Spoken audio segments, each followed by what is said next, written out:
Boa noite, queridos amigos, queridas amigas.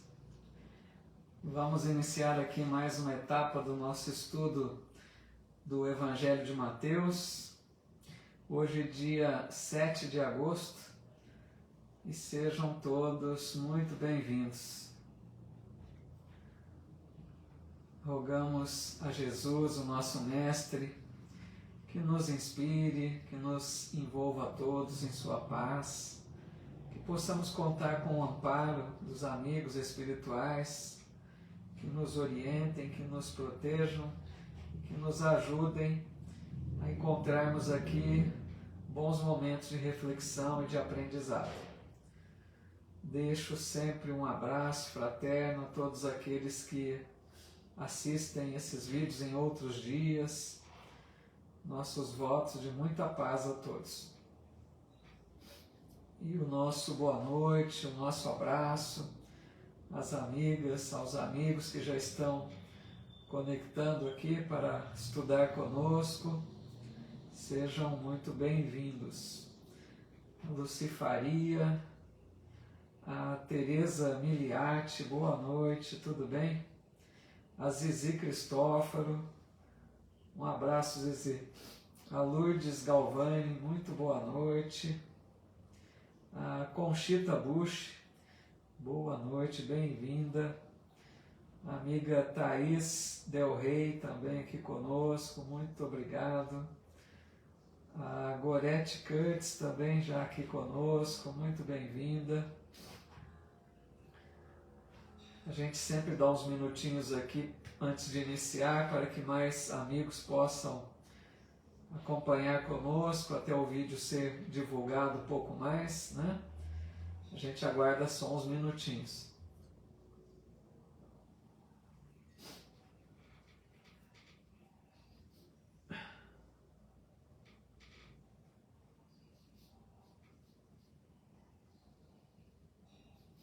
Helena Neves chegando aqui pelo Face também, boa noite. Todos os demais que já estão aqui conosco, nosso abraço fraterno. A Gorete divulgando aí para mais amigas, né? Muito legal. Obrigado aí por convidar outros, né? Que estejam conosco também. Hoje nós vamos estudar no Evangelho de Mateus, iniciando com aquela parábola do semeador, uma parábola muito interessante, né? Que nos oferece muitos ensinamentos. A Zuleide Carvalho aqui também já chegando, boa noite, Zuleide. A Débora Medeiros chegando aqui também pelo Instagram, boa noite, bem-vinda. Luci Faria migrou aqui para o Face, né, Luci? A Edna Markovics também conosco, né? Muito legal. Dizendo que acabou de chegar da rua, já está aqui também, né? Que legal, hein, Edna? Muito bom. É muito importante, né? Essa dedicação, esse esforço, esse interesse em estudar, né? A Benê aqui também, boa noite. Benê Santos. Muito bom. Então vamos iniciar, amigos. Cloreci do Carmo também, boa noite, Cloreci. A Sandra Paulino. Muito legal, bem-vindos, viu? Todos muito bem-vindos. Boa noite, Zuleide. Antônio Luiz Sampaio aqui também, que legal. Então vamos iniciando, acho que já deu um tempinho aí, né, para os amigos chegarem. Devagarzinho mais amigos vão chegando também, para a gente não ficar enrolando aqui demais, né? Bom, obrigado, Benê. Então nós vamos lá, capítulo 13, versículo 1. A Gorete está dizendo que está travando no Face. Eu não percebi nada aqui não, Gorete. Se alguém mais puder me dar um retorno, se está com algum problema na transmissão. A Solange Fontoura também. Boa noite, Solange. Muito bem-vinda. A Edna também fazendo os convites aí, né? Muito legal. Ah, tá travando um pouquinho? Que estranho, hein? Pra mim aqui tá normal. Deixa eu ver aqui. Aqui pra mim não apresentou nenhum problema, viu? Então, a Clorecia Tereza dizendo que tá normal, né? A Auresina Santos aqui também, de Sete Lagoas. Bem-vinda. Mas vamos lá, né? Vamos levando assim mesmo. A Andréia Fernandes também chegando. Matilde Porto. Turminha já vai se encontrando aí, muito legal. Então tá bom, Gorete, vamos tentando, qualquer coisa vocês avisam. Mas para mim aqui não apareceu nenhum problema não. Vamos lá então, capítulo 13, versículo 1, diz assim: Naquele dia, saindo Jesus de casa, estava sentado junto ao mar, e muitas turbas reuniram-se perto dele, de modo que entrou no barco para se assentar. E toda a turba permanecera de pé na praia. E lhes falou muitas coisas em parábolas, dizendo: Eis que o semeador saiu a semear. Essa parábola, amigos, é interessante um detalhe aqui, né? De todas as parábolas que Jesus contou, somente 2 delas ele explicou. Porque as parábolas, geralmente, ele não tecia comentários, né? Ele lançava a parábola e deixava ali para, né, a interpretação. Tanto é que as parábolas contêm um material vastíssimo, né? Muito rico de ensinamentos, que a gente até hoje está aí estudando essas parábolas e cada vez a gente percebe mais sutilezas, né? Mais informações, uma visão mais aprofundada a cada tempo. Então, só 2 ele explicou, que é a parábola do semeador e a parábola do trigo e do joio, que vem aqui logo a seguir. Então, eu vou aqui mais ler essa parábola, a gente não vai tecer comentários já, porque depois vem a explicação, aí a gente vai comentando junto, tá legal? Eu só quero fazer um comentário aqui na primeira frase, né? Primeiro versículo aqui da parábola. Eis que o semeador saiu a semear. Bom, lógico que a gente já imagina que o semeador é Jesus, né? Enviado por Deus, que é o Pai de todos. Jesus é o grande semeador. E Jesus veio até nós para trazer a semente, ou seja, a palavra de Deus, os ensinos, explicar as leis divinas. Esse é o trabalho do semeador, né? Plantar algo em nosso coração, nos oferecer sementes de luz, de aprendizado. Mas diz aqui que o semeador saiu a semear. Ou seja, já dá aquela ideia de uma atitude proativa. O semeador não ficou esperando um convite, uma oportunidade. Ele saiu a semear, né? Uma iniciativa, uma visão daquele que quer ofertar em favor de outros, né? Ou seja, nós. E Jesus veio até nós, então, para trazer da mensagem de Deus. Então a gente poderia pensar em Jesus como o grande semeador, mas também tivemos outros semeadores, né, que nós poderíamos dizer semeadores secundários, os missionários que Jesus sempre enviou à terra, que também foram semeadores da palavra divina, dos ensinos do alto. Então aí tivemos quantos e quantos, né, tarefeiros, missionários do Cristo, Buda, Krishna, Confúcio, Sócrates, Francisco de Assis, tantos, né? Tantos e tantos que vieram até nós em todos os tempos, como semeadores também enviados pelo Cristo. E aí, amigos, por último, a gente também precisa pensar que nós também somos convidados a sermos também semeadores. Dentro das nossas pequenas possibilidades, também podemos semear. Semear em qual sentido? Quando a gente lança qualquer pequena semente de esperança, quando a gente oferta uma palavra de otimismo, quando a gente conversa com alguém, clareando, né, questões essenciais da vida, falando um pouco do Evangelho e da doutrina, de acordo com a nossa possibilidade, nós estamos também semeando no coração daqueles que muitas vezes estão sedentos de luz, de aprendizado. Então entendamos Jesus como grande semeador, semeadores secundários como tantos outros que já vieram, e por último nós, que todos, qualquer um de nós também podemos ser semeadores aí, né, dentro das nossas possibilidades. Nosso boa noite aqui, deixa eu ver os amigos e amigas chegando, o Abner Rodrigues, a Simone Menezes, a Rafaela de Conto, a Silvia Guerra, que legal, Dercy Barrios, quantas amigas, o Bruno Bronzato, a Nilda Klettenberg, muito legal, fico muito feliz com a presença de todos vocês, pessoal aqui do Insta também, uma alegria recebê-los e compartilharmos juntos aí do estudo. Bom, como eu disse no início, não sei se a maioria já estava aqui, essa parábola tem uma explicação a seguir, tá? A parábola do semeador. Então eu vou aqui mais ler, comentar pouco, porque a seguir a gente vai buscar a interpretação da parábola, dada por Jesus mesmo, tá?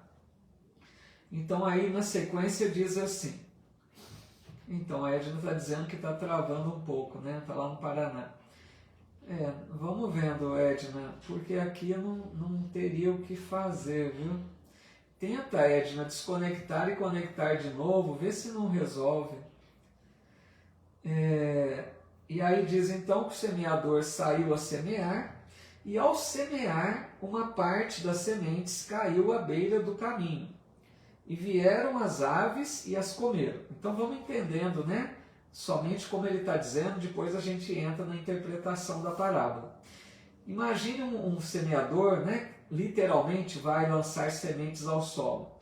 Esse semeador carregando as sementes pelo caminho, uma parte delas caíram ali naquele chão duro, na estrada, né? Chão batido, onde não era lugar para lançar sementes, não era solo preparado. Então Jesus começa dizendo que o primeiro tipo de solo que recebe a parábola é esse chão batido, é esse chão duro de estrada, tá? Aí ele diz que as aves vieram e comeram. Por quê? Como a terra não estava pronta para a semente penetrar no terreno, ela ficou na superfície. Vieram as aves do céu e comeram as sementes. Outra parte caiu sobre o solo pedregoso, onde não havia muita terra, e brotou imediatamente, por não haver profundidade de terra. Raiando o sol, foi crestada, e por não ter raiz, ressecou-se. Então a outra parte de semente que esse semeador lançaria caiu num solo que já tinha terra preparada, mas tinha ali em meio à terra, tinha muitas pedras. Então não era um solo propício para o plantio. A hora que a semente caiu nesse solo misturado ali, essa terra misturada com pedras, ela não conseguiu, né, muita profundidade, nasceu rápido, não criou raízes, o sol veio e queimou a plantinha. Então foi esse segundo tipo de solo. Outra parte caiu sobre espinheiros, e os espinheiros subiram e a sufocaram. Então esse outro solo, amigos, já era um solo mais preparado, já tinha terra boa. Por quê? Mesmo para nascer espinheiro precisa de uma terra boa, mas o problema é que nessa terra boa não nasceu apenas a semente que o semeador lançou. Cresceu junto dela os espinhos, e esses espinhos sufocaram a plantinha que foi nascendo, certo? E outra parte caiu sobre a terra boa, e dava fruto, umas 100, outro 60 e outro 30. Quem tem ouvidos, ouça. Então essa última parte, esse último solo, né, era terra boa, preparada, sem espinhos, sem pedra, era a terra pronta para o plantio. conforme a semente foi lançada nessa terra, ela produziu. Essa sim deu frutos. E algumas sementes renderam a 100, outras a 60, outras a 30. Então essa é a parábola. E agora Jesus oferece a explicação da parábola, que a gente vai comentar aqui um pouquinho, tá bom? Boa noite a todos que estão chegando aí, conforme vai o transcorrer da live, sejam todos bem-vindos.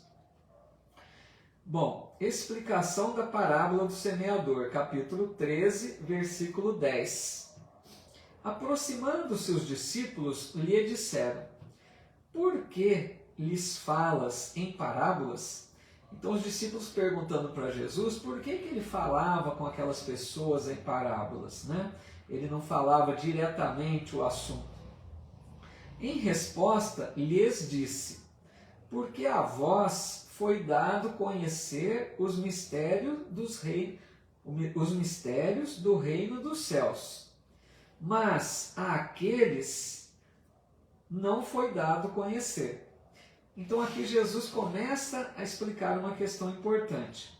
Para os discípulos, disse ele, que foi dado conhecer os mistérios do reino de Deus. E para aquelas outras pessoas, não. Pode parecer a princípio que os discípulos teriam ali um privilégio, né? Seriam privilegiados, só seria explicado para eles as questões do reino de Deus. Mas é lógico que não é isso. Deus não faz diferença nenhuma entre seus filhos. Não tem privilegiados. O que acontece é a questão do esforço próprio, né? Da dedicação de cada um. Por isso que naquele outro momento, em outra fala, Jesus diz assim: muitos são chamados, mas poucos são escolhidos. É a mesma coisa. Parece a princípio que Deus escolhe, né? Esse eu quero, aquele não. Como assim? Deus não seria, né, parcial. Então a gente precisa compreender que Jesus está querendo dizer no sentido de que aqueles que se esforçam, se dedicam, e outro ponto importante, que têm humildade para receber a mensagem nova. Porque também Jesus disse assim, certa feita: graças te dou, meu Pai, porque ocultastes essas coisas aos sábios e doutos e as revelastes aos pequeninos. Olha como interessante isso. Por que Deus teria escondido as revelações do reino para aqueles mais preparados intelectualmente? Seriam, a princípio, os mais aptos a compreenderem a mensagem de Deus. Mas por que teria ocultados a eles? Por causa do orgulho, amigos. Isso está lá no Evangelho segundo o Espiritismo, muito bem explicado por Kardec. As pessoas que se sentem muito cheias de si mesmas, pessoas muito intelectuais, que não sentem necessidade de auxílio, né? Acham que podem tudo, que sabem tudo, não encontram sentido para as coisas divinas, essas pessoas não conseguem compreender a mensagem simples que Jesus oferta. Por isso que muitos não se acertam com o Evangelho, não se acertam com a doutrina espírita.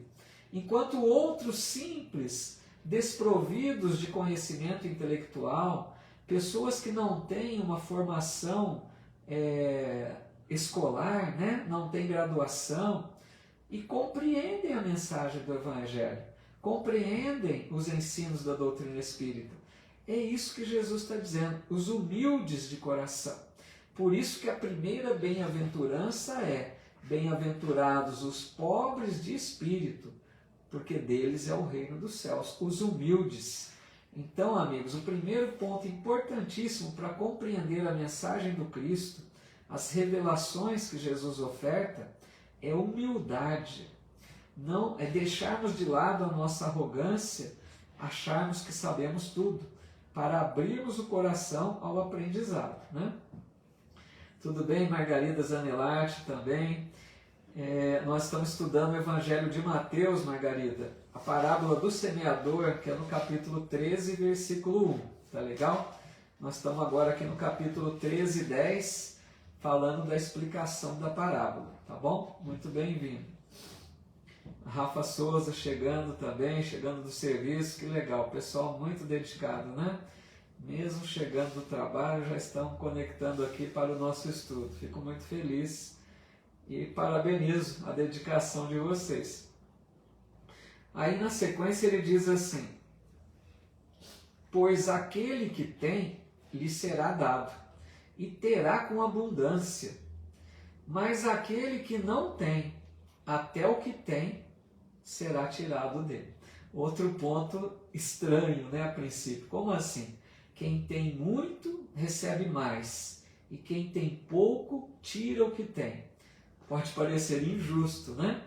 Mas procuremos compreender o sentido mais profundo.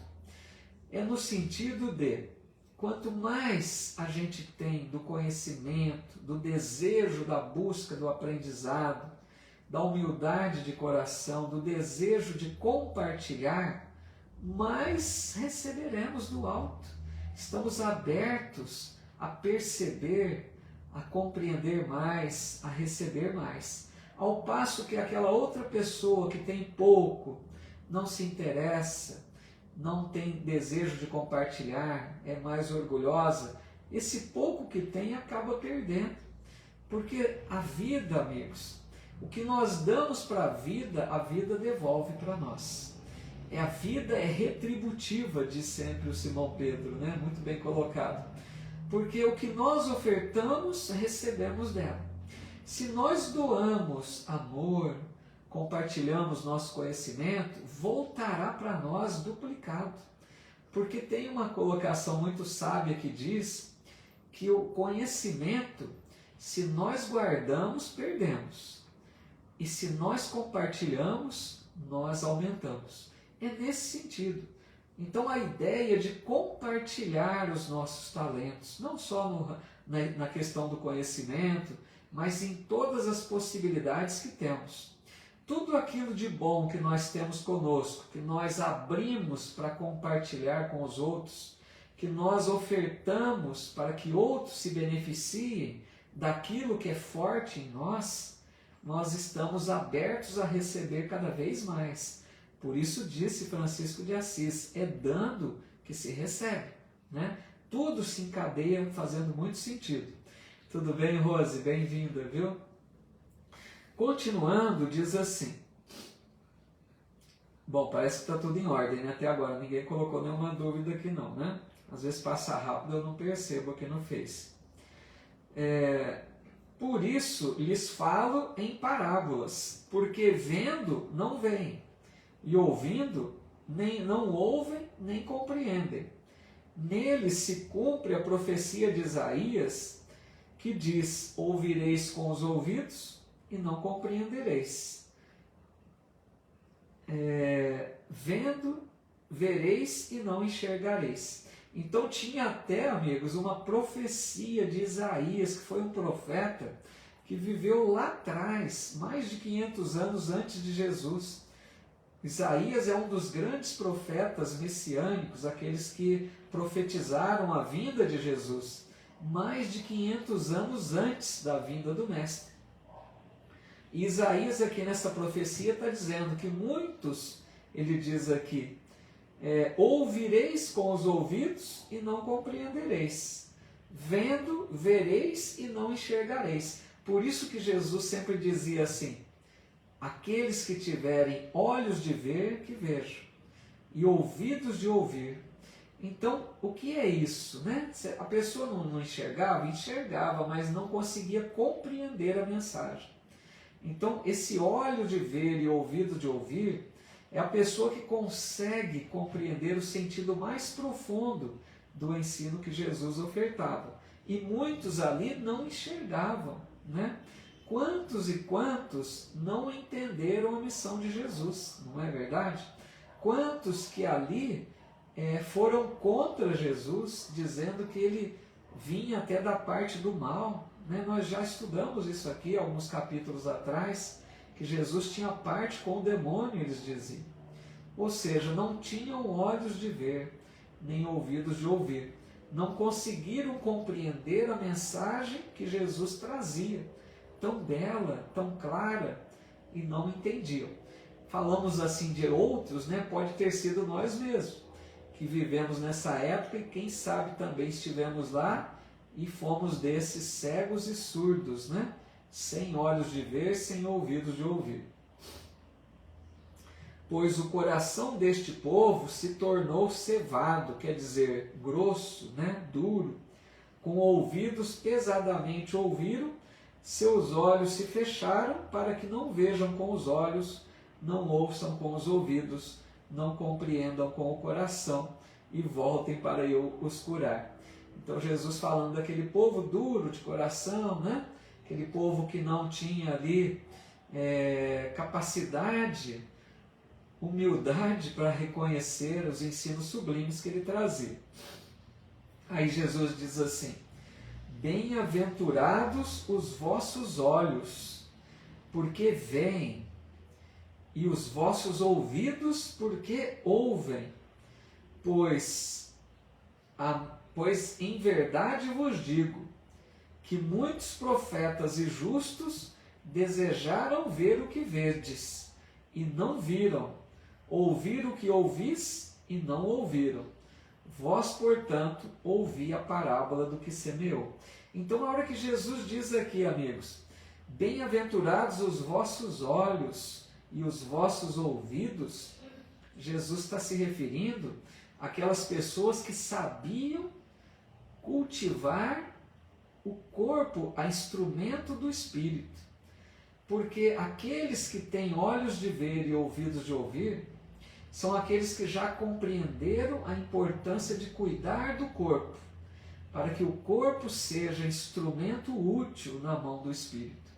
É aquela pessoa que enxerga de forma positiva, que sabe ver o que é bom, que diferencia o que não convém. É aquela pessoa que não empresta ouvidos à maledicência, que não fixa seu olhar naquilo que é mal. Porque quantos, amigos, que olham somente para o que é mal e gostam de ouvir o que é prejudicial, a maledicência, a fofoca. Então Jesus diz: bem-aventurados os vossos olhos, porque veem, e os vossos ouvidos, porque ouvem. Aí então é que ele vai começar a explicar a parábola do semeador. Meu amigo Carlos Medeiros aqui também, tudo bom, Carlos? Um abraço, viu? Bem-vindo. Pessoal aqui do Face, o Anderson Tavares aqui também chegando, a Margarida Zanelati comentando aqui, aquelas pessoas que já estavam mais evoluídas. Isso. A gente tem que entender, né, que naquele contexto de Jesus, naquela época, tinham aqueles que já tinham uma possibilidade maior de entendimento, né, que já se abriam para receber a mensagem do Cristo de uma forma melhor. Então aqui, valeu, Carlos. Aí ele começa a explicar a parábola, então, dizendo assim: todo aquele que ouve a palavra do reino e não a compreende, vem o malvado e se apodera do que foi semeado no seu coração. Esse é o semeado à beira do caminho. Então, aquelas primeiras sementes que nós lemos, né, que caíram à beira da estrada, lembra que nós comentamos? Sementes que caíram no chão duro, não era terra para plantio, era aquele chão batido, chão de estrada, que o semeador estava caminhando para chegar no local propício da semeadura. Então, essas que caíram nesse chão duro, Jesus já destaca que é um primeiro tipo de solo. Entendamos, amigos, que esse solo é o nosso coração. Essa parábola está se referindo a cada um de nós. Qual solo nós temos ofertado para receber a semente que vem do alto para ser plantada em nós? A mensagem divina que é ofertada para cada um de nós, como que nós temos acolhido essa mensagem em nosso coração? Que tipo de solo eu tenho ofertado para receber esses ensinos? Então, esse primeiro solo de chão batido, terra dura, se refere àquelas pessoas mais materialistas, apegadas apenas às coisas do mundo, que não têm interesse pelo Evangelho. Quantas pessoas que não se importam o mínimo com as coisas do alto, não tem tempo para isso. Então eu creio que nós não somos esse tipo de primeiro solo, chão duro. Esses são mais aqueles que estão voltados exclusivamente para a coisa do mundo, mais os materialistas. Aí ele continua dizendo, o semeado sobre solo pedregoso é o que ouve a palavra, recebendo imediatamente com alegria, porém não tem raiz em si mesmo, mas é transitório, ocorrendo provação ou perseguição por causa da palavra, imediatamente se escandaliza. Ou seja, esse segundo solo, quem são? São aquelas pessoas, agora já podemos estar nós também entre esse tipo de solo. Às vezes sim, às vezes não, vai depender de cada um. Essas pessoas desse solo pedregoso, quais são? Aquelas pessoas que a princípio se empolgam com a mensagem do Evangelho. Aquela pessoa que, por exemplo, chega numa religião como na doutrina espírita, que é a nossa religião. Quantas pessoas buscam a casa espírita, num primeiro momento se empolgam, se alegram, gostam daquilo que estão ouvindo, que estão aprendendo. Mas bastam os primeiros problemas na vida dessa pessoa, as primeiras dificuldades, os contratempos, que essa pessoa deixa de lado. Que essa pessoa não tem firmeza de propósito para prosseguir, apesar das dificuldades. Então essas pessoas, por isso que diz Jesus no relato da parábola, que esse solo é aquele que a semente não cria raiz. Ela é fraca. A hora que surge o sol queima e ela morre, né? Então a gente pode entender essas pessoas que a princípio mostram empolgação, acham bonito, tudo muito lindo, vou seguir esse estudo, vou seguir nesse trabalho, vou me dedicar a tal coisa, mas surgem os primeiros problemas, essa pessoa abandona tudo, porque não tem raiz, não tem firmeza de propósito, né? Isso, a Margarida Zanellati coloca, pessoas imediatistas, né? Querem mais de momento, é nesse sentido, né? Depois, o semeado entre espinhos é o que ouve a palavra, mas a ansiedade da era e o engano da riqueza sufocam a palavra e torna-se infrutífera. Agora aqui já é um outro solo, um pouco mais preparado.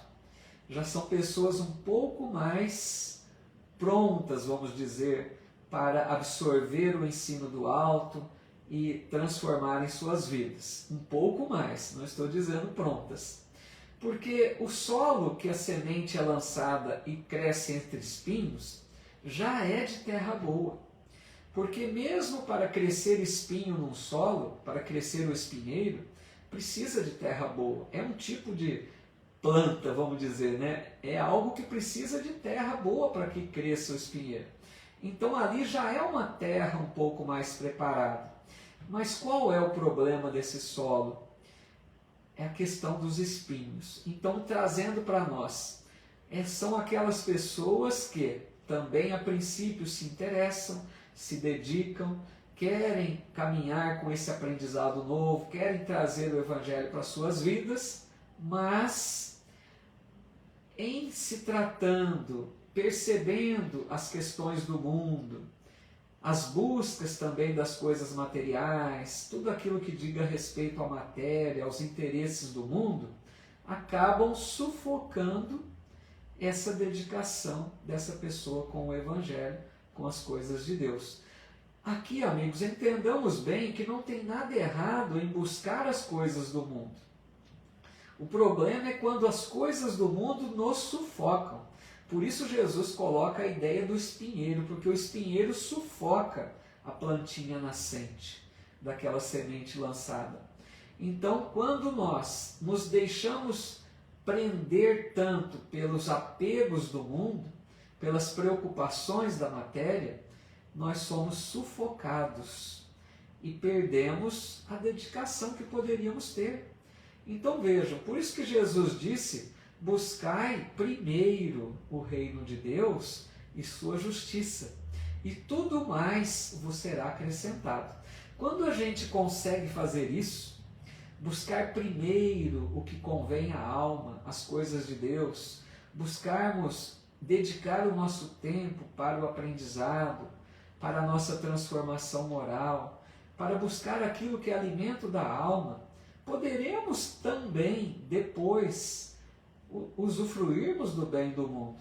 Mas aí não seremos apegados, não estaremos prisioneiros das coisas do mundo. Por isso não terá essa questão do espinheiro, certo?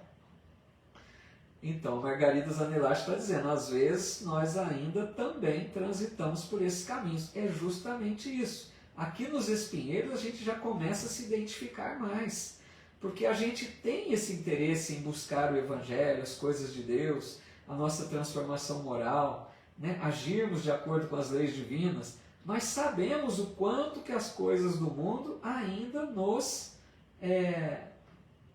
exerce um fascínio sobre nós. Nós sabemos, né? Então é essa luta que nós temos para o desapego, para não nos tornarmos escravos, né? Prisioneiros das coisas do mundo. Tudo bem, Ana Lopes? Bem-vinda, viu? E por último, então, o semeado sobre boa terra é o que ouve. Aqui, só completando antes, a Cristina Adami está dizendo aqui, né? As coisas do mundo só empréstimo. Muito legal, muito bem colocado, viu? Um comentário muito pertinente, né? Se a gente entender que as coisas do mundo são empréstimos de Deus, que não somos proprietários absolutos desses bens, a gente não se escraviza tanto. Muito bom, obrigado, viu? Então, o semeado sobre boa terra é o que ouve a palavra e a compreende, o qual frutifica e produz, um 100, outro 60 e outro 30. Então a terra boa, é lógico, são todas aquelas pessoas que já conseguem produzir frutos de amor, de bondade, de tolerância, de perdão. São todas aquelas pessoas que não são perfeitas, não são santas, né? Mas já conseguem produzir frutos. Umas produzem a 30, outros produzem a 60 e outros a 100. Quer dizer, níveis evolutivos diferentes, possibilidades diferentes de produzir os frutos, mas já todas elas produzem. Que bom se nós já tivermos nessa condição desse solo fértil, que nós recebemos o ensino e o solo nosso é terra boa e a gente produz frutos, né? A gente já consegue ser também mais um trabalhador do Cristo na terra, por mais minimamente que seja, né? Mesmo que seja dentro do lar, nenhuma missão grandiosa. Se dentro do nosso lar nós somos essa pessoa fraterna, essa pessoa tolerante, essa pessoa que perdoa, essa pessoa que agrega, nós estaremos sendo um solo fértil. Mesmo que estejamos produzindo pouco, mas já seremos terra boa, né? Tudo bem então, amigos? Ficou claro a parábola para a gente partir para a próxima aqui? Esse foi então um estudo meio rápido, né? Mas para dar uma visão geral aí da parábola do semeador. Na sequência vem a parábola do trigo e do joio. Se não ficou nenhuma dúvida aí quanto a essa, a gente vai avançar um pouco. Acho que o tempo ainda dá para falar um pouquinho da parábola do trigo e do joio. Tá legal? Tudo bem então? Podemos seguir? Legal, Thaís. Beleza. Então tá bom, Margarida também, tudo em ordem, então vamos prosseguir, né? Parábola do trigo e do joio, no capítulo 13, versículo 24. A Edna coloca aqui, estamos tentando fazer a nossa parte, graças a Deus, que bom, né? Esse fazer a nossa parte, eu entendo, né, Edna, que é o nosso esforço, né? Para tentarmos seguir nesses ensinos, não só de armazenar conhecimentos, mas colocá-los em prática, né? É isso que eu acho que a Edna está dizendo. tentando fazer a nossa parte, mesmo com dificuldades, mas já lutamos para sermos alguém melhor, né? Sermos alguém mais que se esforça, né, para seguir nas pegadas de Jesus. Muito bom, obrigado, Ed. Bom, parábola do trigo e do joio. É a outra parábola, amigos, que Jesus explica também. Só essas duas, do semeador e do trigo e do joio. Outra parábola propôs-lhes, dizendo: o reino dos céus é semelhante a um homem que semeou boa semente no seu campo. Tudo bem, Fabiana? Bem-vinda. Sempre é hora. É semelhante, aqui diz, outra parábola propôs, legal, Zuleide, estamos tentando, um dia chegaremos lá, é isso aí, né? Um passo de cada vez, nós vamos esforçando. Bom, desculpa, outra parábola propôs-lhes, dizendo, o reino dos céus é semelhante a um homem que semeou boa semente no seu campo. Dormindo, porém, os homens, veio o seu inimigo e semeou o joio no meio do trigo e partiu. Então fica muito claro o princípio aqui, né? O homem foi lá, semeou boa semente. Outra parábola de semeadura, né? Lançou sementes boas no solo, foi dormir, durante a noite veio, diz aqui, né? O inimigo, que a gente depois vai explicar bem isso, veio o inimigo, semeou o joio para crescer no meio daquelas sementes boas. Quando germinou o ramo e produziu fruto, então apareceu também o joio. Aproximando-se os servos da casa, disseram-lhe: Senhor, não semeaste boa semente no teu campo? De onde, portanto, terá vindo o joio? Então, ou seja, né, quando perceberam que aquele campo que havia sido semeado começou a produzir as ervas tenras ali, né, surgir a plantinha, e percebeu que junto estava surgindo o joio, os servos acharam estranho, porque eles semearam só semente boa. Perguntaram de onde veio esse joio, ninguém estava entendendo, né? E ele lhes disse: um homem inimigo fez isso. Os servos lhe dizem: sendo assim, queres que após sair o recolhamos? Então os servos perguntam para aquele senhor se eles deveriam, né, recolher, separar o joio, arrancar o joio, né? Entenderam que já estava nascendo ali. Estava o joio já misturado com a boa semente, né? com aquela plantinha boa que nascia. E os servos perguntam se o Senhor queria que eles arrancassem o joio. Ele, porém, diz: não, para que ao recolher o joio, não desenraizeis junto com ele o trigo, deixar crescer ambos juntos até a ceifa, e no tempo da ceifa direi aos ceifeiros: recolhei primeiro o joio e atai-o em molhos para queimar. O trigo, porém, reuni no meu celeiro.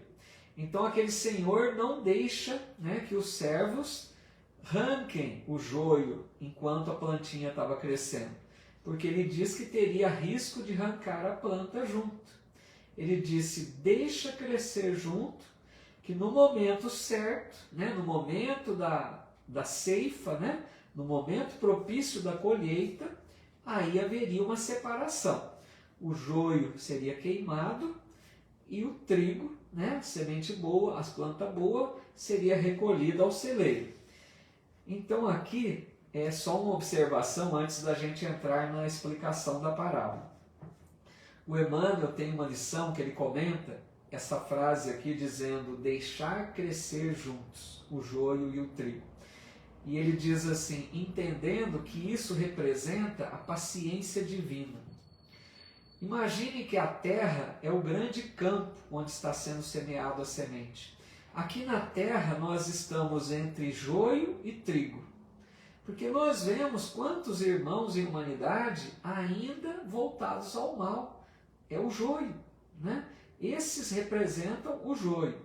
E quantos na terra já são almas boas? Lógico, com muitas coisas ainda para se melhorar, mas almas que vivem tentando fazer o bem. Almas que se dedicam a semear algo de bom, a realizar algo bom. Então nós estamos na terra misturados, joio e trigo. E aí Emmanuel vem dizer que a paciência divina deixa que nós nos desenvolvamos juntos, o joio e o trigo. Por quê? Também para que o joio possa aprender com o trigo. Tem possibilidade do joio transformar-se e tornar-se trigo também. Então vejam a beleza, né? Nós todos temos um pouco de joio e um pouco de trigo. Porque ninguém é bom de todo e ninguém é mal de todo também. Então nós estamos crescendo juntos aqui no planeta Terra, desenvolvendo-nos juntos nessa busca de elevação espiritual, para que nós tenhamos oportunidade de nos tornarmos plantas melhores, entre aspas, que nós deixemos de ser o joio e passemos a ser o trigo. É nesse sentido, certo? Boa noite a todos que foram chegando aí, a Marília Taralo também aqui, bem-vinda, viu? Legal, Helena Neves, Edna aí concordando. Então, a Cloricida do Carmo dizendo, perfeito, a esperança nunca morre. Muito bonito, é isso mesmo, né? A esperança e a certeza de que todos um dia seremos desse trigo, né? Dessa planta boa. Todos um dia, por mais que demore aí longo tempo na eternidade, muitas e muitas reencarnações, haveremos todos de nos reencontrarmos um dia no seio de Deus.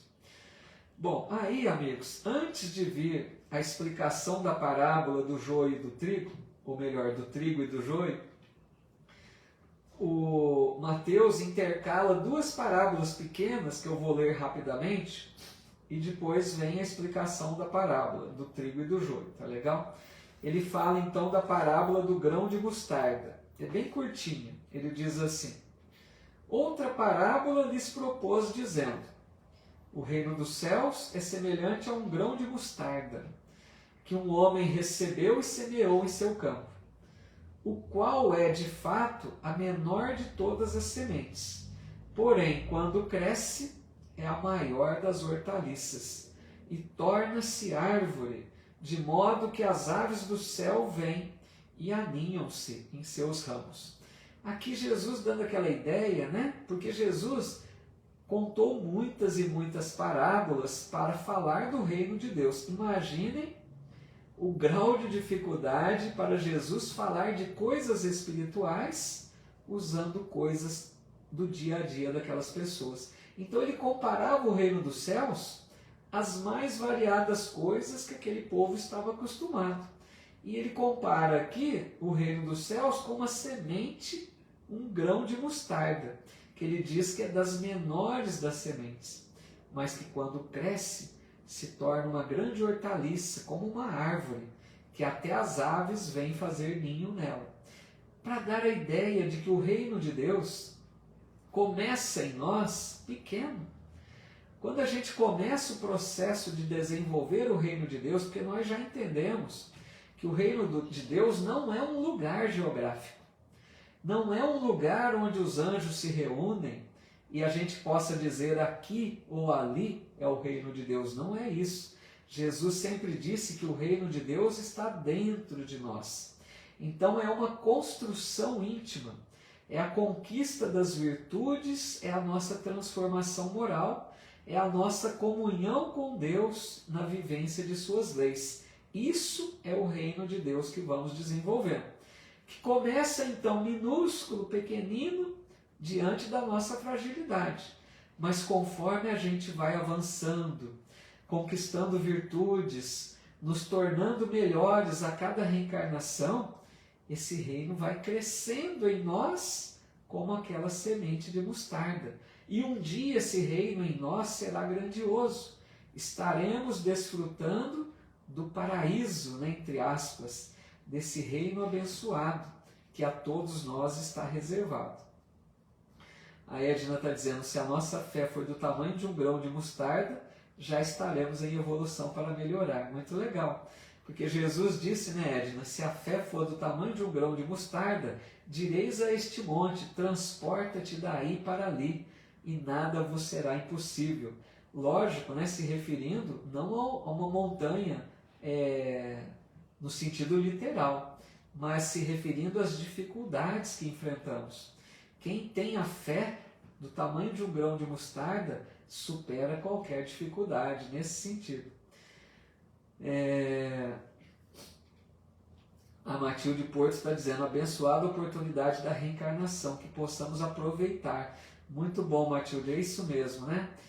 Se a gente desperta para a bênção da reencarnação, para que possamos aproveitar cada oportunidade que aqui estamos, para crescermos para Deus, né? A Silvia Guerra, querida amiga Silvia, está dizendo aqui, na transição da Terra de orbe de expiação e provas para a orbe de regeneração, haverá separação do trigo e do joio. Precisamos de muito esforço para sermos o trigo nesse momento. Muito bom, a Silvia. A Silvia já está adiantando, né, a explicação da parábola, que vem a seguir ainda, mas é nesse sentido mesmo. Porque essa colheita, né, Silvia, esse momento de separar o trigo do joio, é o momento daqueles que serão contemplados com a abençoada terra regenerada. E aqueles que continuarem joio, né, que não se melhoraram, serão convidados a deixar a terra para buscar um mundo mais de acordo com as suas atitudes, né, com a sua condição moral. E só para a gente não pular aqui a próxima parábola, na sequência Mateus, né?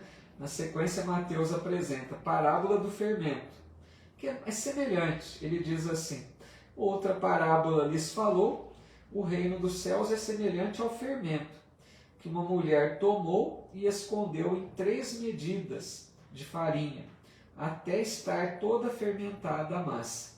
Mesmo exemplo, né? Aquela pitadinha de fermento que faz a massa crescer. Também no sentido, né, do reino de Deus parecer muito pequeno a princípio e depois se tornar algo grandioso. Eu acho que nós temos 10 minutinhos. Vamos tentar fazer aqui para a gente concluir a explicação então da parábola do trigo e do joio. Não vai ser muito demorado, a gente não vai passar muito de 1 hora não, tá bom?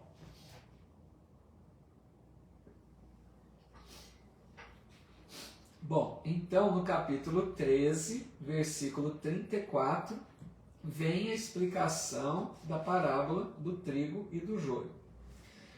Diz assim, todas essas coisas Jesus falou às turbas, né, a multidão, em parábolas, e nada lhes falava sem parábolas, para que se cumprisse o que foi dito através do profeta.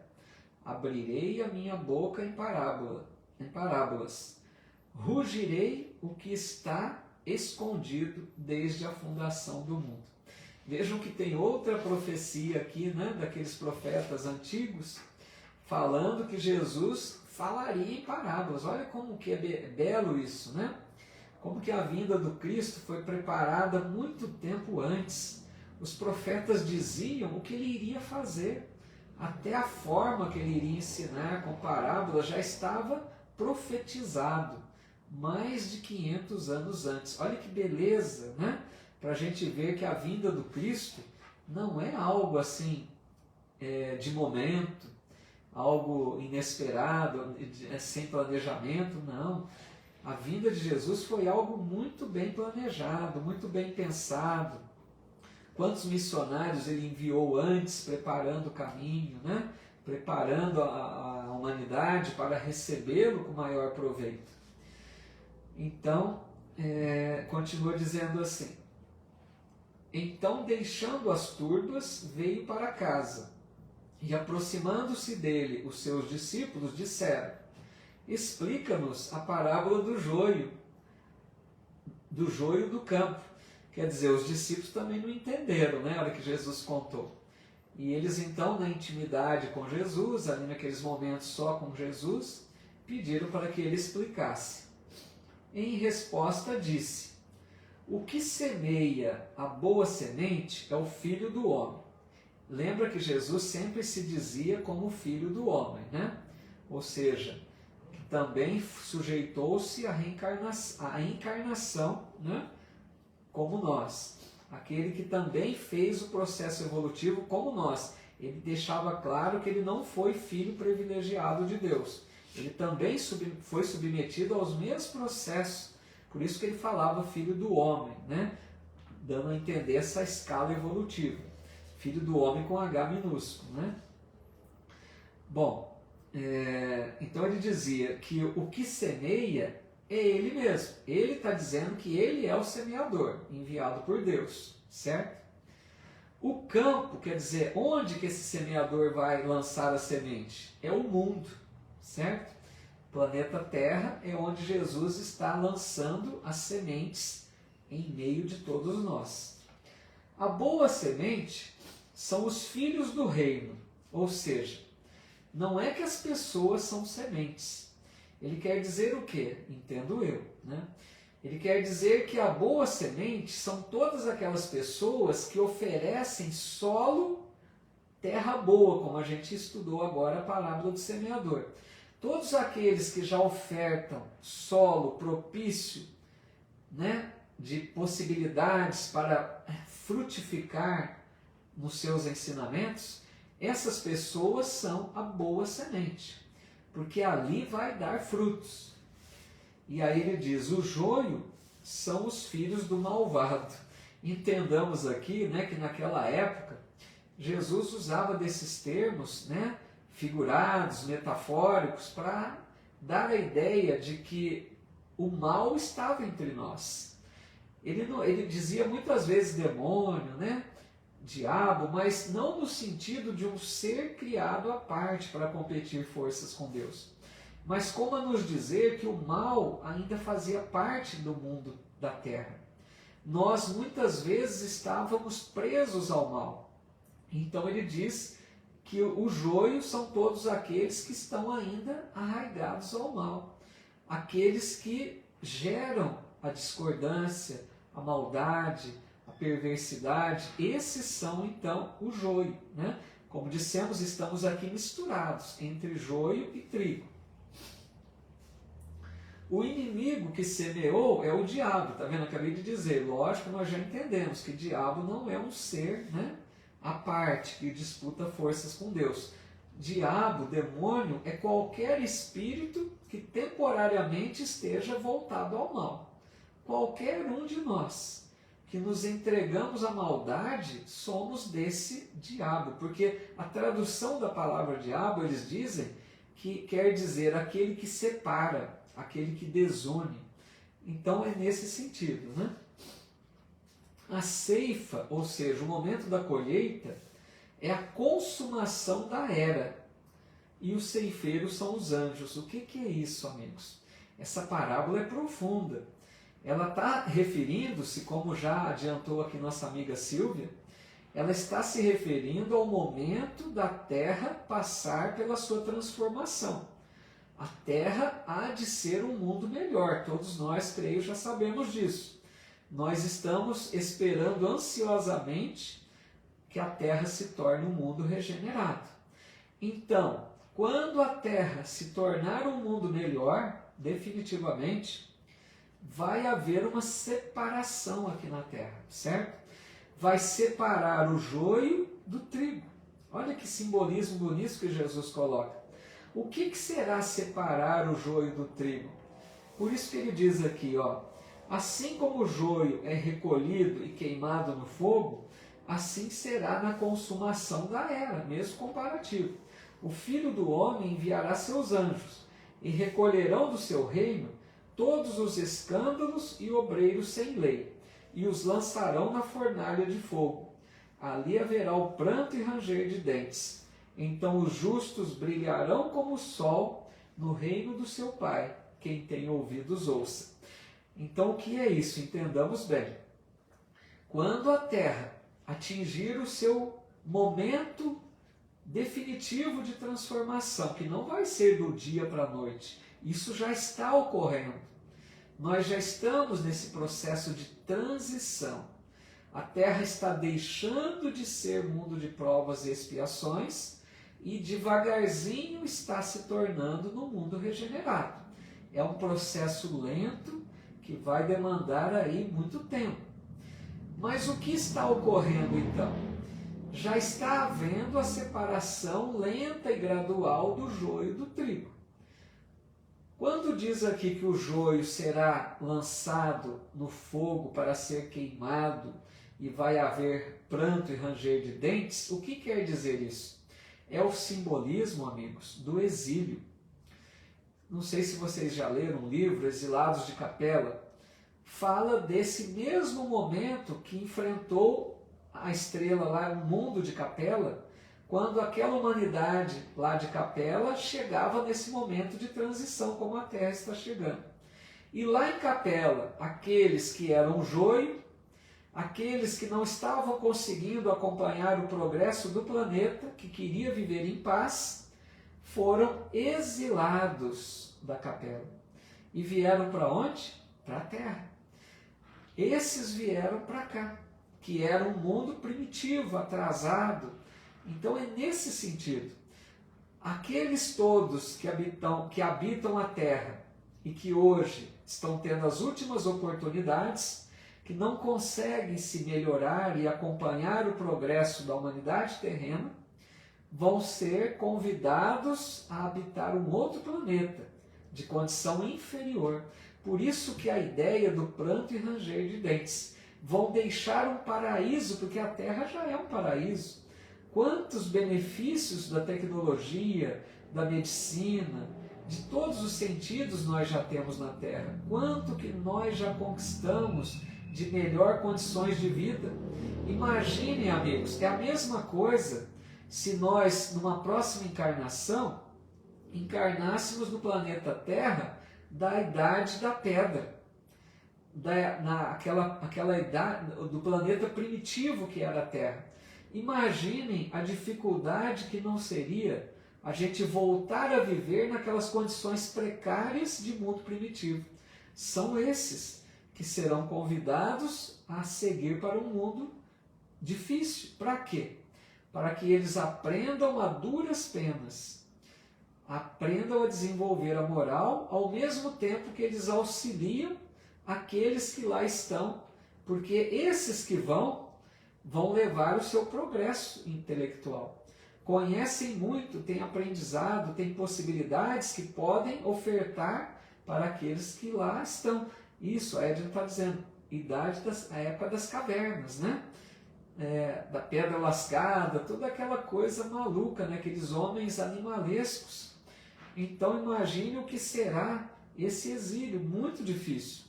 Por isso que nós somos convidados a nos tornarmos, né, brandos e pacíficos. Jesus diz assim na bem-aventurança: bem-aventurados os brandos e pacíficos, pois herdarão a terra. Quer algo mais claro que isso? Quer dizer, para habitar o planeta regenerado, condição essencial, brandura, sermos pacíficos, já termos trabalhado essa questão da agressividade, da violência, da vingança. Teremos que ter deixado tudo isso para trás. Certo, amigos? Aqui a gente conclui então o estudo da parábola do semeador e a parábola do trigo e do joio. E paramos por aqui então. Tudo bem? Tudo em ordem? Alguma dúvida? Isso, a Gorete está dizendo que conhece o livro, né, Exilados de Capela, um livro muito bom, né? Recomendo também. Vale a pena a leitura, né? É isso mesmo, a Helena Neves está dizendo, quem não aprende pelo amor, aprende pela dor. Isso é verdade, né? Muitas vezes a dor vem fazer o trabalho que nós não fazemos, né? Somos convidados, temos possibilidades e negligenciamos. Muito bom, a Flávia Cesário dizendo aqui, excelente explanação, obrigado, né? Muito bom que tenha sido bem compreendido, né? E tenha sido útil, porque é duas parábolas muito interessantes, né, Flávia? A Silvia Guerra está dizendo que tem um livro de Karl Barth Schutel, Parábolas e Ensinos de Jesus, que é muito bom, né? Ele foi um grande divulgador da doutrina espírita, foi editado a primeira vez em 1928, que legal. Muito bem lembrado pela Silvia, inclusive o Carbais Schutel, se não me engano, se não me falha a memória, ele residiu aqui perto, em Matão, né? Muito próximo aqui da minha cidade, um grande marco mesmo, né? Do movimento espírita, e esse livro realmente é excelente, muito bom mesmo. Legal, viu, Flávio? Muito bom, né? A Márcia Lima também dizendo aqui, excelente estudo. Fico feliz, né, que tenham gostado. A Cristina também, gratidão pela aula. Iranizo Catelli, obrigado. O Bruno Bronzato também aí, achou que foi bom, né? A Rafaela, obrigado. Fico muito feliz com a presença de todos. Fico feliz quantas pessoas aqui presentes nesse estudo. Uma alegria mesmo. Para estudar o Evangelho, eu vejo que como que o interesse, né, é crescente, a gente percebe quanto que nós já estamos despertando para o interesse de estudos como esse, né, de um aprendizado edificante que nos ajude a sermos pessoas melhores, né, a cada dia. Obrigado, Matilde, Lourdes, Cloreci, a Rose aqui também no Insta, dizendo maravilhoso estudar essas parábolas. Gratidão, Paulo, pelos seus ensinamentos. Obrigado, viu? Muito boas mesmo, né? O Evangelho de Mateus é muito rico, né? Muitos ensinos. A gente aprende muito. Olha que legal, a Simone Menezes está dizendo que o avô do Alexandre foi discípulo dele. Olha só que legal, hein? Muito bom. A Helena Neves também, a Fabiana Watanabe, assim seja. A Auresina Santos, a Edna Markovics, quantas amigas aqui, né? O senhor Urbano Xavier está dizendo a Simone, legal, né? Muito bom, né, Simone? Esses nomes aí que marcaram mesmo. A Débora Medeiros aqui também no Insta, obrigado, viu, Débora? Feliz com a tua presença aqui também e de todos vocês. A Zuleide também aqui deixando seu comentário. Ô, Zuleide, não está muito bem? Melhoras, viu? Vai ver de novo? Legal. Bom que fica gravado, né? Fica fácil. Melhoras aí, Zuleide. Margarida Zanelarte também deixando seu comentário. Eu que agradeço muito a todos vocês. Vamos fazer a nossa prece final, então? Aqueles que quiserem aguardar mais uns minutinhos para a gente encerrar.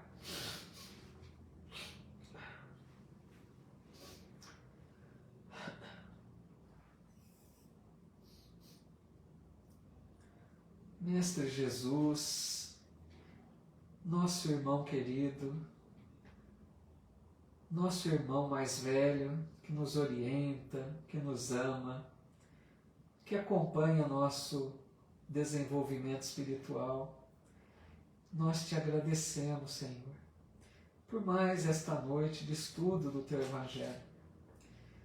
Como que é bom sentir que estamos aprendendo um pouquinho a cada dia, que nossa percepção vai aumentando aos pouquinhos e a gente consegue já compreender um pouco que seja, mas já começamos a compreender dessas tuas lições maravilhosas, começamos a compreender um pouco melhor a beleza da criação divina, das leis perfeitas de Deus e do quanto o seu Evangelho, Jesus, ele é luz na nossa vida.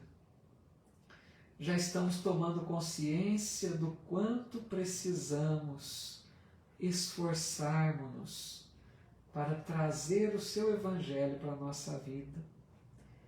Mas nós te pedimos, Senhor, ampara-nos, sustenta-nos nesse trabalho, porque nem sempre conseguimos.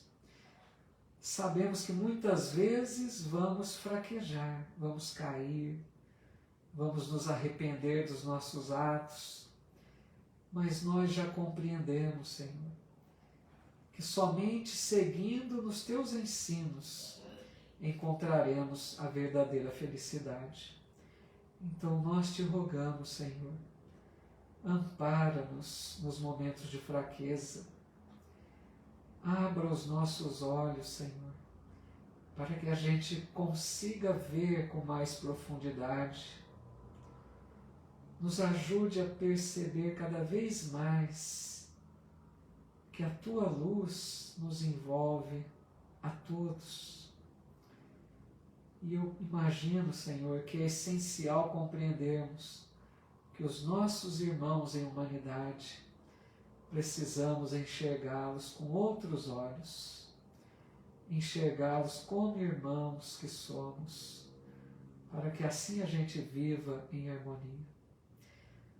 Muito obrigado, Jesus. Permita, Mestre, que os Teus mensageiros de luz estejam por toda parte socorrendo aqueles que pedem, que solicitam o auxílio, que enfrentam dores maiores. E nós te rogamos, Senhor, abençoa nosso lar. Nos ajude a sermos mais um trabalhador da Tua seara. Mesmo que seja no nosso lar, possamos ser um cristão dedicado à Tua causa. Que assim seja.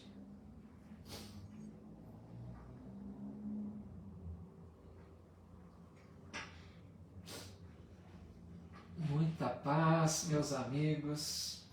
Uma boa noite para todos.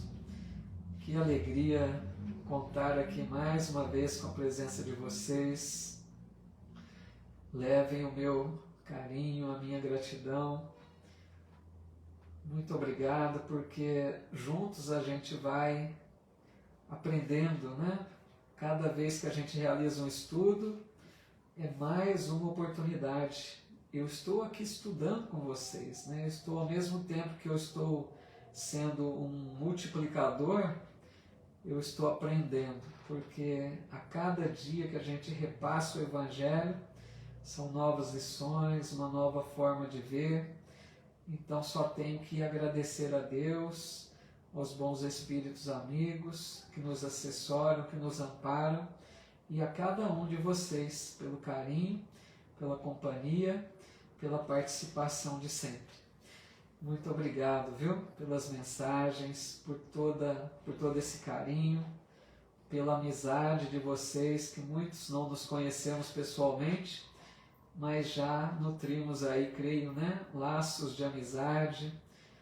Quem sabe um dia nos encontraremos, ou até mesmo durante o sono do corpo, né? Possamos estar juntos aí, fortalecendo esses laços de amizade.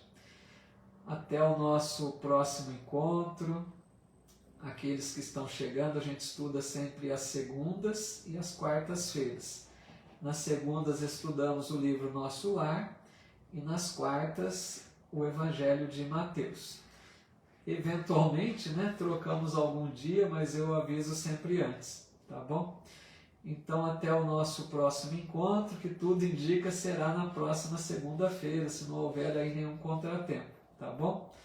Muito obrigado, fiquem com Deus e até o nosso próximo encontro então. Meu abraço fraterno a todos.